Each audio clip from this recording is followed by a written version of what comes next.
Today we're going to take a look at arcs and chords. Mainly in day 1 for 11.2, we're going to talk about arcs.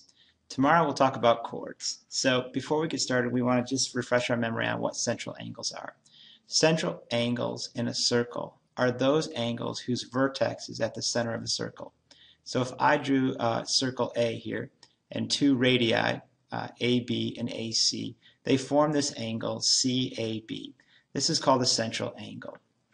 An arc is simply an unbroken piece of the circumference of a circle, or the border of the circle. So here is arc CB.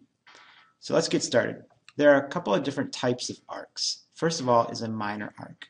A minor arc is going to measure less than 180 degrees. So that's how we know that it's minor. A minor arc is also going to only be used, only two letters are going to be used to signify a minor arc. So a minor arc, such as the one above, would be arc BC. And just like a line segment got a line over the top, an arc is going to get a little arc over the top. Now, arc measures are equal to their central angle that forms them. So all arc measures here are going to be equal to the central angle that forms them. So for example, here is arc AC, and here is central angle ABC. Central angle ABC measures x degrees. Therefore, angle B equals x degrees, and so does the minor arc here, AC. So what you can interpret from that is that arcs are also going to be measured in degrees. And you know that in a full circle there are 360 degrees. Now let's talk about a major arc. A major arc, kind of the opposite of minor arc there, is going to be an arc that is greater than 180 degrees. Likewise, a major arc is going to now use three letters to name it. So if I go back up here to my circle, if I put another point on that circle, let's call it point D, then the major arc CDB would be that large arc that goes from C around the circle through D again to B. So we would use three letters, and those three letters always indicate the direction that that major arc is going to travel in. Now, major arcs can also be found by taking 360 degrees minus the measure of the central angle. So, for example, here is the major arc ADC, and that measure of that arc ADC is going to be equal to 360 degrees minus the central angle x degrees. A semicircle is kind of like what a hemisphere is to a sphere. A semicircle is half a circle. So a semicircle is going to measure exactly 180 degrees. And it's also going to use three letters to name it. So for example, over here, there's a semicircle EFG.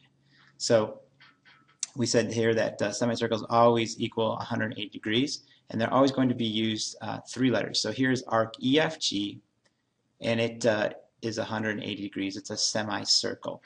Now, you got to be careful. You can't name this arc EG.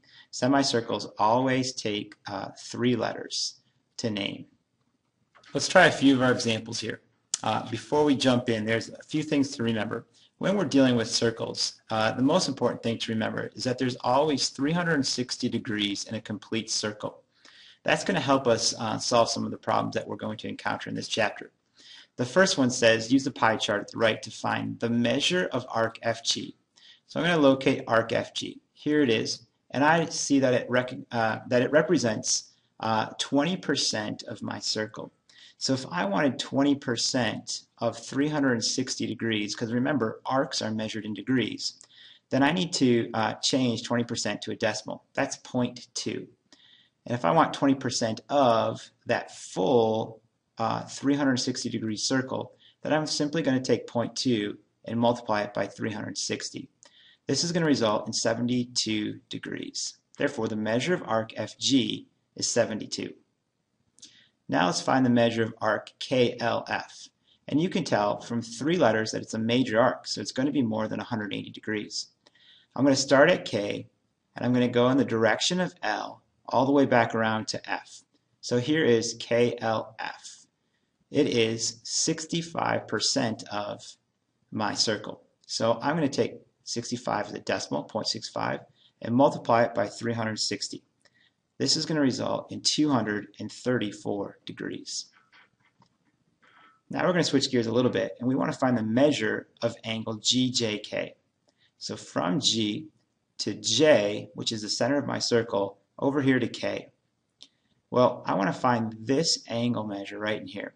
I know that the arc GK is 15% because I'm going to add the 8% and the 7% together. So 15% of the complete circle. Therefore, 0.15 times 360 degrees will result in 54 degrees. So the arc GK is equal to 54 degrees, which means that the central angle that comes through G and K is also going to be equal to 54 degrees. Therefore, the measure of angle GJK, that central angle, is also equal to the arc GK, which is equal to 54. All right, let's take a look at our next example. In this section, we're going to play a lot of angle and arc measure games. So we need to know, or we need to use what we know about arcs and central angles to find some of their missing measures. So let's start off by finding arc AE. Arc AE is right here. I know the central angle that forms arc AE is 97.4 degrees. Therefore, arc AE is also 97.4 degrees. Arc ABD. So this is a major arc. It goes from A in the direction of B all the way around here to D. Well, you can see that I don't have any of these central angle measures in here. But I do know that 97.4 and 52 make up this angle. Well, remember, there's 360 degrees in a complete circle. If I take that 360 and subtract 97.4 and 52 degrees, I'll get the I'll get the rest of that arc. So when I do that, I'm going to come up with, this would be a total of 210.6 degrees. So that means this angle inside here and the arc ABD would be 210.6. Now let's find the measure of arc AE plus ED. So here is AE and here is ED. I subtracted those two in the previous problem. Now I'm going to add those two together. When I add them, I'm going to get 149.4 degrees. Arc ABC, now, if you can see here, here is A through B to C. If you notice, arc ABC, its endpoints C and A actually lie on the diameter of the circle. AC its endpoints are on the circle, and it passes through the center of the circle. So this is a semicircle, and therefore the arc of ABC should be 180 degrees.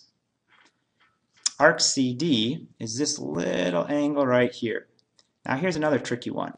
Remember, arc ABC was a semicircle, which means the other half of this would also be a semicircle.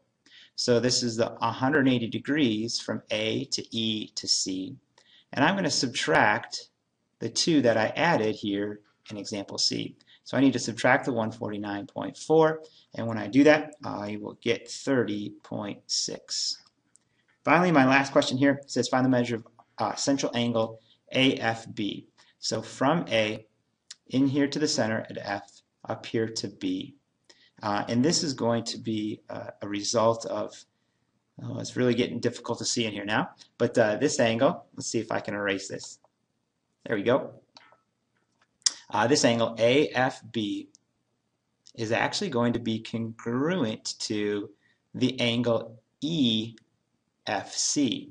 because we have these crisscrossing lines here, and these two are vertical angles, and we remember that vertical angles are congruent. So if I can find arc EC, which I just found this one to be 30.6. Therefore, if I add 30.6 and 52 together, I should come up with 82.6.